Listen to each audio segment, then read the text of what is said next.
இன்ன வரைக்கும் ஊருக்கு தொண்டே இருக்காரு. இன்ன வரைக்கும் கோஷு நம்ம நாய்க்குறிச்சி முடிச்சு அரசாங்க புனரமைக்கிறதுக்கு மற்றபடி எதுவும் அதெல்லாம் வாய்ப்பே இல்லை. இது வரைக்கும் இப்போ கிட்டத்தட்ட ஒரு 21 வருடமா வந்து தொடர்ந்து இதை வந்து மறுசீரமைப்பு பண்ணிக்கிட்டு இருக்காங்க. அது மாதிரி ஒரு 15 வருடமா மணிமண்டபம் கட்டிக்கிட்டு இருக்காங்க. 15 வருஷமா கட்டிக்கிட்டு இருக்காங்க. அது அவ்வளவு பெரிய ஸ்ட்ராங் பவுண்டேஷன். மாறி மாறி வந்து என்னன்னா உலக மக்கள் எல்லாருடைய ஏய்ப்பையும் போட்டு அதுல பண்ணிக்கிட்டு இருக்காங்க. எல்லாம் போட்டு அதெல்லாம் நிறைய விஷயங்கள் அதுக்கு என்னன்னு கேட்டீங்கன்னா, இப்ப அவரு மட்டும் இல்ல, இன்னைக்கு ஏகப்பட்ட அரசர்கள் வந்திருக்காரு. இன்னைக்கு முக்குளத்தோர் அமைப்புன்னு 300 அமைப்பு இருக்கு. இதுல வந்து 250 அமைப்பு இதை வந்து பாத்துட்டு மட்டும் போயிருக்கு. பாத்துட்டு போய் ஒரு செங்கல் கூட இது வரைக்கும் வச்சது. அது ரொம்ப சுட்டி காட்ட.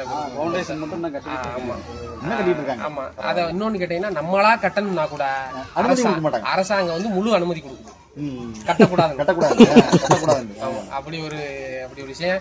கல்ல கூட எடுத்து வைக்க முடியாது. சொந்த இடத்துல மருதுவாண்டியர் பிறந்த புண்ணிய பூமி அப்படின்னு எழுதி போடு வச்சதுக்கு 10 வருடங்களுக்கு 12 வருடங்களுக்கு முன்னாடி விசாரணை ஆர்டிஓ கோர்ட்டுக்கு என்னைய வர சொல்லி. ஏன்னா பிறந்த இடத்துல இந்த இடம்னு சுட்டி காட்டினதுக்காக பிறந்த காமிக்க கூடாது. ஏன்னா அவர் வந்து நம்ம சுதந்திரத்துக்காக உயிர் நீத்த உத்தமர்.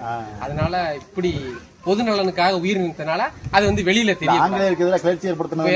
சுதந்திரம் வாங்கி கொடுத்துட்டாருல, சுதந்திரத்துக்கு எதிராக போராடி சுதந்திரத்துக்காக போராடி ஆங்கிலேயருக்கு எதிராக போராடி சுதந்திரம் வாங்கி கொடுத்தாங்கல்ல, அப்படி ஒரு நற்செயலுக்காக தான் இவ்வளவு பெரிய வெகுமதி.